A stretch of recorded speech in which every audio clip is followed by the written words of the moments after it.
Na tukirudi hapa jijini Nairobi ni kwamba katika mahakama shoroba za mahakamani pale mbunge wa Starehe Charles Kanyi ama Njagua atakuwa anaweza kufika na kujua hatma yake hii leo, iwapo atakuwa ni mwenye kuachiliwa kwa dhamana ama azidi kuzuiliwa huku uchunguzi ukiendelea. Tunaona baadhi ya waliofika katika chumba hicho cha mahakama kinacho wakiendelea kusubiri hakimu Sinkian Tobiko, ni baadhi yao wakiwa ni wabunge wameweza kufika hapa pale kuonyesha tu uungwaji mkono ambao wako nao na mbunge huyo. Kumbuka mbunge huyo anafikishwa mahakamani kwa shutuma za kutoa matamshi ambayo huenda yakachochea mizozo ya kidiplomasia katika eneo hilo, na tunaona kwamba hakimu tayari ameingia, na wakati wowote kutoka sasa atakuwa anajua iwapo ataachiliwa kwa dhamana au ataendelea kuzuiliwa kwa siku 14 kama upande wa mashtaka ulivyokuwa ukiitisha hapo jana. Mashtaka upande wa mashtaka umeweza kuitisha muda huo ukisema kwamba unataka wapelelezi wazidi kuendelea kupeleleza simu zake sawia na kanda za video ambazo ziliweza kufika katika mitandao ya kijamii.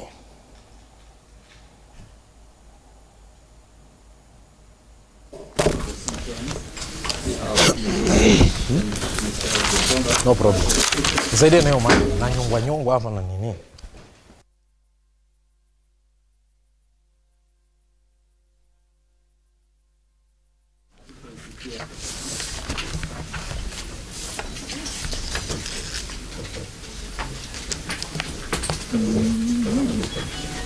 Representation, is there a change? Or there is a catch? Yeah. Not in the names. Whether the team is bigger. The team, is it bigger or you're still Okache and Ongoto?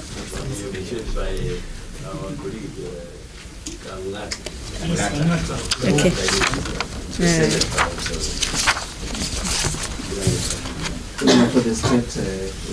Yes.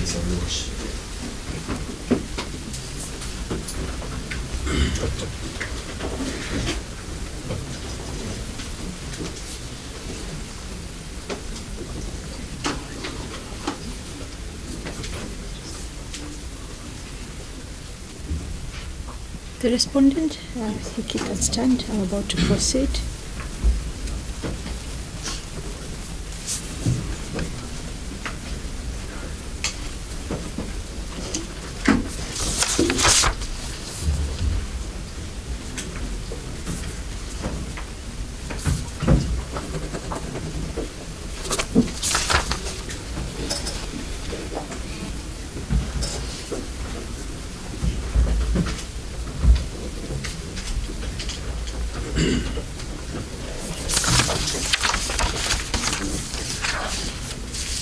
So this is miscellaneous criminal application number 2684 of 2019. The respondent, Charles Njagua Kanyi. The applicant, that is the Directorate of Criminal Investigations, the DCI, filed an application by notice of motion yesterday, supported by an affidavit sworn by Assistant Superintendent of Police, ASP Jeremiah Dubai. And the application seeks that it be heard inter partes in the first instance, which we did yesterday, and the substantive orders sought that the respondent be detained by the DCI Nairobi for 14 days at a Kamkunji Police Station, Nairobi Central Division within Nairobi County, to enable the applicant to conclude investigations. The application is brought under Article 49(1)(f), G and H of the Constitution of Kenya 2010 and Section 36A of the Criminal Procedure Code. The grounds upon which the motion is based, as stated on the face of the motion, are that the respondent is a member of Parliament for Starehe constituency in Nairobi County, and he was arrested on 26th of this month in Nairobi. That at the time of arrest, the respondent was informed his reason for arrest, that he was being arrested for incitement, or allegedly being suspected of incitement to violence, contrary to Section 96 of the Penal Code. That the DCI Nairobi opened investigations via OB number 2 stroke 26, stroke 6 of 2019 Kileleshwa, in relation to the remarks that are said to have been made by the respondent, threatening to forcibly invade private businesses and attack foreign nationals. A team of investigators wrote to the Communication Authority, CA, and is in the process of writing to media houses to provide the media clips in which the respondent's comments are believed to be recorded. And a team of investigators seized the respondent's mobile phones, and it is yet to be forensically examined. These are still the grounds I'm going on with. The call data records, subscriber details for the respondent's mobile phone, and as well as the highway or the history of the respondent's phone numbers is yet to be obtained. That among the offenses the respondent is being investigated for is incitement to violence, said to be among the offenses, but it is the one stated in this matter. And that brief evidence in possession of the DCI so far gathered and credible intelligence received show that the respondent was planning and is planning to mobilize an organized group of gangs to invade private property and attack foreign nationals residing in the country. It is also stated as a ground that the respondent is a convict, having been convicted of causing death by dangerous driving. And the last ground of the motion on the face of it is that it is just and fair for this court to issue the orders sought. The supporting affidavit of ASP Jeremiah Dubai states that he is part of the team investigating the matter, and he is therefore well versed with the facts surrounding this matter. ASP Dubai then reiterates in his affidavit the grounds that I have already set out, stated in the face of the motion, and these grounds are reiterated in his supporting affidavit in paragraphs 3, paragraph 4, paragraph 5, 6, 7, 8, 10, 11, 13, 14, and 20. They're almost repeated verbatim from the way they appear on the face of the motion in the affidavit of ASP Dubai. And he further states in paragraph 9 of the affidavit that investigators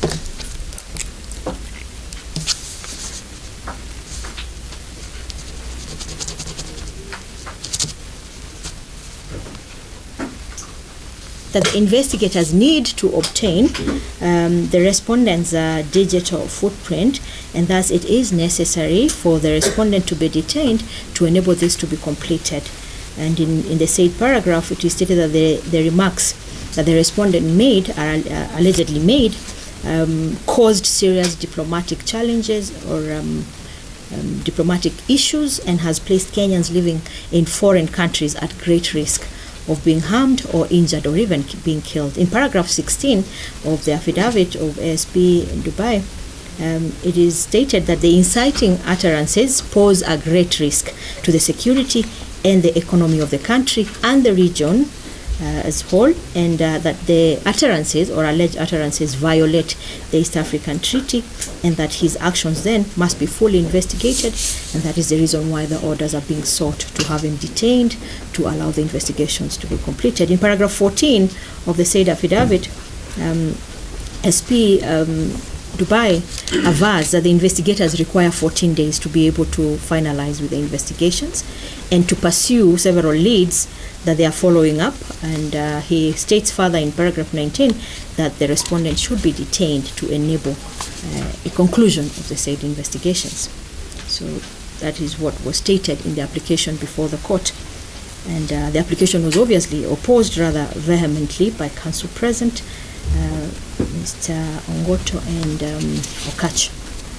And the motion was urged on behalf of DCI yesterday by prosecution counsel present, and that was Ondimo and Yongwa. You also Gitonga? Yes. You are Gitonga, because I'm referring to you as Gitonga. So it was urged by Ondimo and Gitonga on behalf of the DCI, and the learned counsels fully relied on the grounds as stated on the face of the motion, which I have already read out, and also relied upon the affidavit of ASP Dubai supporting the application. And the council submitted. I have summed up. I know Ondimo submitted individually and you submitted individually, but just, they were all submissions for the applicant, so I have not distinguished who said what, but they are all for the applicant. So the council submitted that the respondent was brought to court within the 24 hours allowed by law, and he was informed the reason for his arrest. This is in paragraph 4 and paragraph 5 of the affidavit of ASP Dubai. And that the right to liberty, it was also argued by the applicant's counsel, that the right to liberty and freedom of the person is not one of the rights that shall not be limited as provided for under Article 25 of the Constitution of Kenya. So it is a right that can be limited if circumstances warrant. It was argued that the applicant has met the criteria set out in Section 36A, that is 36 capital A of the Criminal Procedure Code, the CPC. And the applicant has stated that in compliance with that section of the law, that the applicant has provided in its application, stated clearly, 1, the nature of the offense that the respondent is being investigated for, that is incitement to violence, that is in paragraphs 4 and 5 of the affidavit.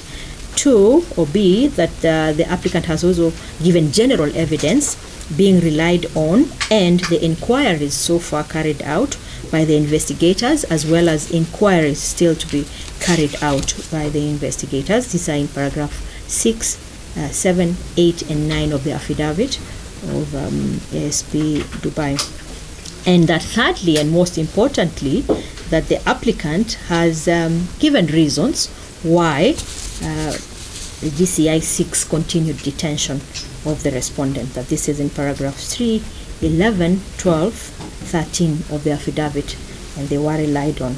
Council submitted that the respondent, by virtue of being a member of parliament, Starehe constituency, is a person of influence, and that the alleged inciting utterances were made within his jurisdiction, or the area falls within his jurisdiction. That was an affirmation or a submission made by counsels for the applicant, and it is submitted that intelligence reports gathered by the DCI show that the respondent, further to the said alleged utterances, is planning gangs to carry out the threatened attacks, and that is the reason for seeking that he be held in custody. Further, it's submitted by the applicant's counsel that accessibility to witnesses on the ground would be a challenge if the respondent is released or on bail.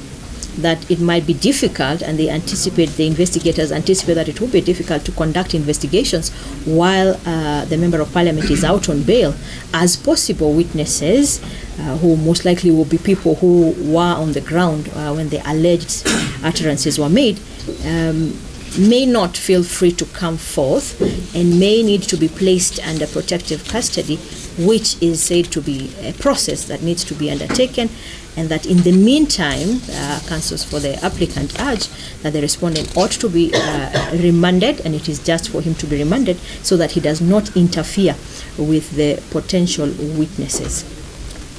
Those were the arguments made by counsels for the applicant, and they submitted that on a balance of probabilities, they have proved before the court that there is reason for continued detention of the respondent, that it is warranted. They relied on authorities, Wais Abdulaziz Mohammed versus the Republic. It is a case reported in EKLR, and a very recent decision unreported of Justice Kimaru. This is Nairobi High Court Criminal Revision number 141 and 143 of 2019, Kenneth Omondi and 38 others versus the Republic, and urged the court to find that the applicant had established compelling grounds to warrant the respondent being held in continued detention as allowed and as stated in the said decisions they have submitted to the court. The DCI urges through the counsel who urged the motion that the court ought to look at the rights of the respondent, that is his rights to liberty and freedom. The rights should be considered as against the rights of the larger public, that for the preservation of public order, that the orders sought are warranted and justified. For the respondent opposed the application through his counsel, Mr. Ngoto and Okachi. And counsel submitted that the applicant, that is the DCI, has failed to prove that there are compelling reasons to warrant denying the respondent bail or bond. And counsel stated that the affidavit of ASP Dubai is merely stating that the respondent is under investigation and telling the court what steps are being undertaken, and reiterating or mentioning an obvious fact that the respondent is an MP, and otherwise making general allegations of interference of unknown and undisclosed witnesses, but without specifics on the belief that the respondent will interfere with the investigation. Counsel also urged that the respondent is a member of parliament, and it is a fact, and he has influence, it is a fact, because he is a leader, but that fact should not be used against him to deny him a right that he constitutionally has.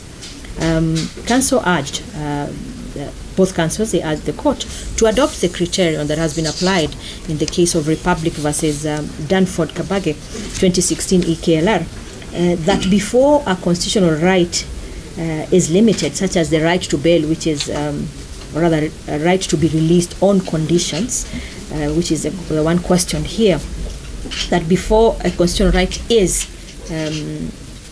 curtailed, that it must be clear that doing so is of crucial necessity and not merely out of convenience, or not merely because it is a preferred course to take. So counsel urged the court that to consider whether there is crucial necessity for the court to interfere with the respondent's right to be released under Article 49 1H of the Constitution, and that to consider also, as was held as important in that case, that what objective is meant to achieve by seeking to curtail the constitutional right, and whatever objective is sought to be achieved by restricting the right, to ensure that there is no other less restrictive measure that can be used to achieve the same purpose other than curtailing the right, so that if there is a less restrictive measure, then the court must not allow the right of the respondent to be curtailed. The Respondents' Counsel also cited the case of Michael Rotich versus Republic, also a reported case, 2016 EKLR, as stating the same issues that must be proved before an application of this nature is allowed. And counsel submitted that the restriction that is being sought in this case is merely for convenience, and there is nothing of crucial necessity that warrants the said orders that are being sought. And it is stated that for these reasons, the reasons that were stated by counsel in urging that the restriction is out of convenience and not necessity are as follows: that the respondent has not been shown to have interfered in any way with the investigations. Counsel also argued that he did not in any way try to evade arrest, and it has not been shown the witnesses intended to be contacted or interviewed by the DCI, they are unknown to him, and it has not been shown at all that he has intimidated anybody not to record any statements. And counsels for the respondent argue that in any case the applicant can have the intended witnesses placed under protective custody. It also argued that the application to detain him is being made out of convenience rather than necessity, for the reason that the respondent's phone was already seized and is in the custody of the applicant, and whatever data, whatever information that the DCI seeks to investigate, he cannot now interfere with that. And whatever information is required from the Communications Authority, those are institutions, as well as the mobile service providers, those are institutions that are beyond the respondent's reach. He cannot interfere with the said processes. It is also argued that by the Respondents' Counsel that the application to detain him is out of convenience rather than necessity, for the reason that there has been no proof at all of the allegations that the respondent has planned for a gang or a group of various gangs to attack foreigners, as has been indicated in the affidavit of ASP Dubai. Counsels argue or urge the court to zealously guard against the respondent's rights to be released on bail or bond being interfered with, as he has a right under Article 49 1H of the Constitution, and that right must not be curtailed for unmerited reasons, which they argue that the reasons presented before this court reasons that cannot justify curtailing that right. And they urged the court to disallow the application, and also told the court that the respondent is willing to abide by terms as may be set by the court to ensure that investigations are not hampered in any way by him being out on bail. And counsel urged the court also to find that there is no basis at all for the respondents to be held at Kamukunji police station should the court come to the decision that remand in custody is necessary. There is no reason to order that he be held in Kamukunji police station, because he was arrested and taken to Kileleshwa police station, and again yesterday taken to Kileleshwa police station. So there is no reason why, if the remand order is made, he should not be held at Kileleshwa police station as opposed to Kamukunji. That was an issue that the applicant's counsel had no issue with. They said they have no issue, whichever police station, does not matter. So I have just extracted the gist of the submissions of the counsel. The full submissions as given by the respective counsels are on record. I only extracted what is important for the decision to be made. And so I move on then to my analysis and findings. I have considered the motion together with the supporting affidavit of ASP Dubai and the submissions made by counsels for the respective side, the applicant and the respondent, as well as the authorities cited.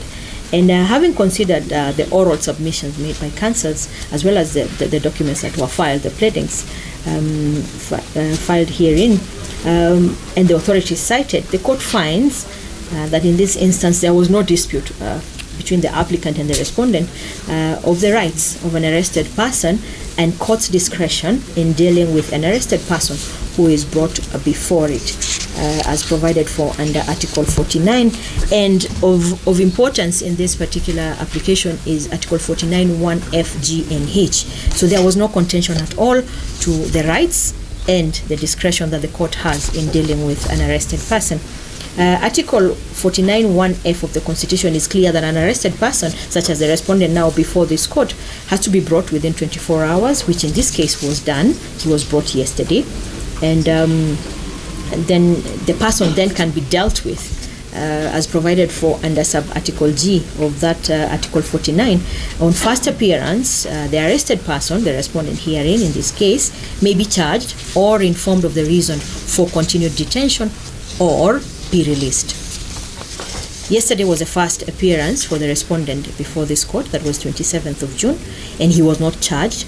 Instead, the DCI sought, through the application that they filed, his continued detention, which is allowed by law under that article of the Constitution that I have mentioned. It is allowed. It is one of the options. They can be charged or informed why their continued detention is being sought, or the court can release the person unconditionally or with conditions.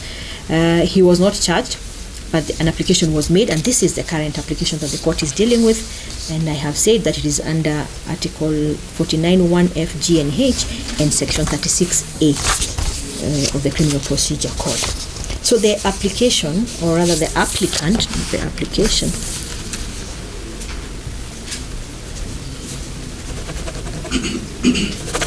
the applicant, in this case the DCI, must satisfy the court that there are compelling reasons that exist for the respondent not to be released on bail or bond pending charge. In this case, pending charge because he has not been charged, which is a right the respondent has under Article 49 1H of the Constitution. So in this case, we start with a favorable status of the law in favor of their case, or rather the respondent, and then it is for the applicant to prove on a balance of probability that there are reasons for holding him. So the question for this court then to determine, having had both party or both sides, is whether the applicant, the DCI, has demonstrated that there are compelling grounds or reasons to warrant the court holding the respondent in continued detention. In other words, whether it has been proven that there are compelling reasons for him not to be released. Because being held in detention means that he is being denied the right to be released, which is a right he has under the Constitution. Section 36A, subsection 3 and subsection 5 of the Criminal Procedure Code is a provision of the law, or rather the entire section 36A is a provision of the law that is enacted pursuant to or to give effect to Article 49 Article 49 of the Constitution, 49 F, and G and H. And it states what is required, or it gives the parameters that must be met by an application of this nature. And this was addressed quite precisely, with a lot of precision, by Justice Kimaro in one of the decisions cited by counsels for the applicant, that is Kenneth Omondi. I don't know whether I had mentioned it, had cited the case of Kenneth Omondi. Yes, the criminal revision which I had referred to. It's a recent decision. It's a decision made on 13th of June this year, quite recent, and in which Justice Kimaro, in the last paragraph of that decision, it's quite bulky, and it has looked at all the other authorities that have to do with issues of this nature, continued detention of persons without being charged. And the judge held that the reasonable grounds which must be presented to a court, hearing an application of this nature, the reasonable grounds must be, the reasonable grounds must be, and this time I'm quoting his words, the reasonable grounds must be such that a reasonable person applying his mind to the particular facts reaches the conclusion that indeed there is justification in having the arrested person detained. So whatever the applicant has to prove before this court, by the end of it, it must be facts which a reasonable mind or a reasonable person applying their minds to those facts would reach the conclusion that indeed there is justification in having the arrested person detained. I have quoted verbatim part of the judge's reasoning in applying section 36A subsection 3 and 36A subsection 5. And so I go back then to looking at what this court was given as compelling grounds for the respondent to be held. And the long and short of it, other than the issue of the diplomatic relations, there was an issue of interference with witnesses, or fear that witnesses will not be accessible, or witnesses might be interfered with if the respondent is released on bail. That was one of the grounds that were put forth by the applicant. And there was also, although not expressly, a ground that there is a likelihood, or it is suspected that the respondent, upon release, may commit an offense. I have extracted this, although I wasn't told that expressly. I've extracted it from one of the grounds upon which detention was being sought, and one of these grounds was that intelligence reports are said to have shown that the respondent was planning and was mobilizing a gang of persons to carry out the threat, or the alleged threat that he made against foreign nationals. So that was one of the grounds stated in the affidavit of ASP Dubai, that he has planned for a gang to carry out that threat. Essentially, without being told that he suspected that if released that can happen, and that is what they are saying without actually saying it loudly, that he suspected that he might commit the offense. He is preparing, and he has a gang of persons allegedly preparing to carry out the threat that he is alleged to have made. So those are the two grounds that I have found as having been urged by the applicant in this case. I was also told about the alleged effect of the alleged utterances, diplomatic relations that was urged, and interference with investigations generally. And I have found that on the issue of the records that are being called for from Safaricom and other service providers, and the video clips that are being sought from the media houses and communication authority, those are far beyond the reach of the respondent. So he cannot in any way interfere with the said processes. So I find that investigations generally, those aspects that are ongoing, he would not be able to interfere with those. Those are institutions beyond his reach and ought to be beyond his influence as well. And the argument on diplomatic relations, I'm discounting the grounds that I didn't attach too much value to, and leaving only those two that I will come back to. The arguments as to effect of diplomatic relations, and pleading the respondent's prior criminal records, those are issues that I find that are issues that we are best leaving them for the applicant or for the Republic to urge, should the respondent ever be charged and be convicted of incitement to violence. Then it can be urged that this was the effect of this offense, and it can be urged that he has previous criminal records, and so it can be urged at another forum and not before this court. So I would not find, and I did not find those to be reasonable grounds that would warrant this court detaining the respondent in custody.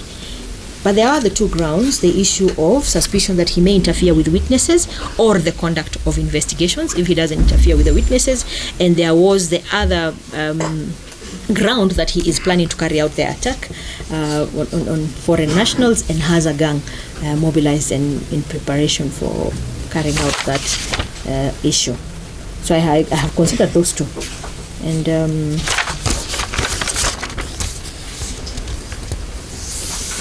it was urged before this court that he is an MP. It is obvious he is an MP, and the applicant's counsels urged that it would be difficult for witnesses to be accessed.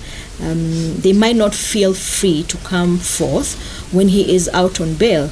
And I go back to the reasoning of Justice Luka Kimaro.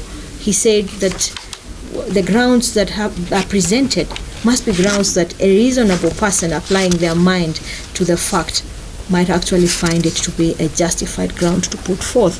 And yes, he is an MP, for sure, and a person of influence. He has to be for him to have been elected as an MP. And his advocates argued that the fact that he is an MP should not be used against him. The leadership position should not be advanced against him. And I agree that should not be advanced against him. But it is also a fact that he is a person of influence. As a political leader, he is a person of influence. And a reasonable man would not doubt for sure that he is a person of influence. The court was told that witnesses are yet to be interviewed, and there is a fear that upon release of the respondent, a sitting MP, where witnesses are required and witnesses will be sought from within his jurisdiction mostly, and perhaps, I don't know, if the clips will show other witnesses, I don't know. It goes without saying that that is a reasonable ground, not to use the leadership position against him, but to consider that a man serving as an MP has such influence that in the current state of these investigations, if he was to be out on bail, it is quite likely that witnesses might not come forth, and especially given that the allegations that are being made against him are incitement to violence. Those are the allegations. It might be very difficult for witnesses to come forth when the respondent is out on bail, and I do find that whereas it has not been shown, and I agree with the respondent's counsel on this, it has not been shown that so far he has interfered with anyone. In fact, we do not know who will be called as witnesses. I do find that to be true. We don't know who will be the witnesses. It has not been shown that he has interfered so far, because the witnesses are unknown. But I do find that it is reasonable, it is a reasonable fear that the DCI has presented before this court, that witnesses may not freely cooperate while the respondent is out on bail. I find that to be a reasonable ground for this court to consider in considering whether to allow the application for his continued detention or not. And as pointed out by counsels for the respondent and considered by counsels for the applicant, witnesses can be placed under protective custody. That is possible, and if there is fear that because of his status witnesses might not feel safe, then there are protective measures that can be undertaken. I do agree with both counsels on that issue. But I do also agree with the applicant's counsel's submission that witness protection that can be undertaken is a process, and before it can be undertaken or be sought if necessary, it is important to safeguard the atmosphere such that witnesses, as may be available to the alleged utterances can be identified and necessary protective steps taken. So I find that it is important, even though there are protective measures that are allowed, it will be important, first of all, to secure that environment so that the witnesses can come forth if any person witnessed the said utterances. And then now the DCI can apply to have such persons as may be found to be protected and put under protective custody. So I do find that this is a just reason. This is a just reason, and it is just because the investigations must be facilitated. The investigations must be facilitated. Then issues of guilt and can later be determined should the respondent be charged. So I find this is a just reason for the purpose of facilitating investigation, that it is warranted for this court to limit the respondent's liberty. Rather, I am agreeing that continued detention is necessary in the interest of the security and of the larger public, including the persons who might have witnessed the event and will be willing to be witnesses, the alleged event, and will be willing to be witnesses to the matter. So I do allow the application for continued detention. On that ground, I find that it is justified. We do not need to have a host of grounds. As long as there is one convincing ground that warrants detention, then it is right to exercise that discretion. However, I find that the 14 days detention sought by the applicant is unduly long. How long would it take to identify if someone did witness and is willing to be a witness? How long would it take for the DCI with all its muscle and to identify them and take up the necessary protective measures if necessary?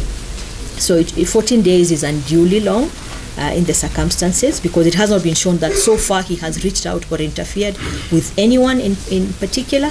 There is only a fear that the persons who might be witnesses in the incitement to violence charge, if brought forth, might not come out when he is out on bail. So I find the 14 days is unduly long, and the DCI can and must expedite the processes it needs to undertake in identifying witnesses and taking the respective protective measures, if any are required.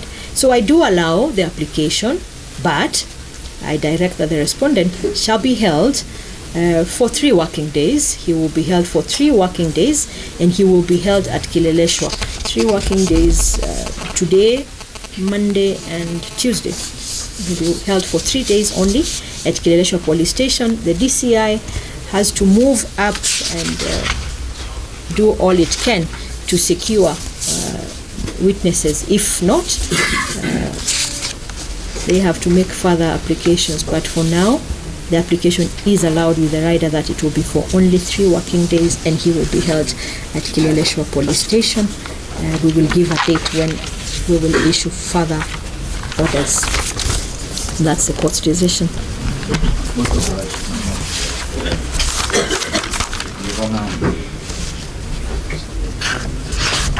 Yes, sir.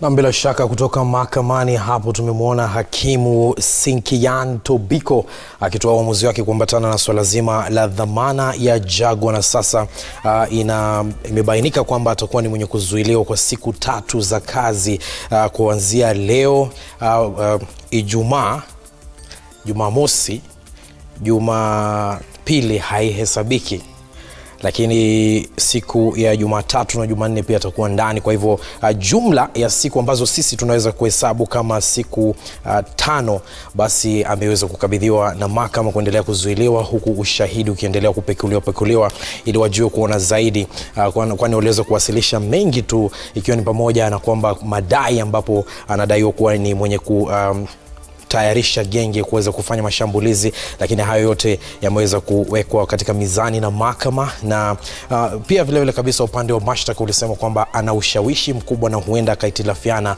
na mashahidi. Kwa hiyo badala ya kuwapa siku 14 kama walivyokuwa wameitisha hakimu huyo Kunradhi, ameweza kutoa siku 3 za kazi kwake kuweza kuzuiliwa katika kituo cha polisi cha Kileleshwa hapa jijini Nairobi hadi siku ya Jumanne na baadaye kuachiliwa ili kesi yenyewe ianze kuendelea. Mpenzi mtazamaji, tunapunga unyunyu kidogo, lakini Sema na Citizen inarejea baada ya muda usiokuwa mrefu na taarifa kemkem. Usiende mbali.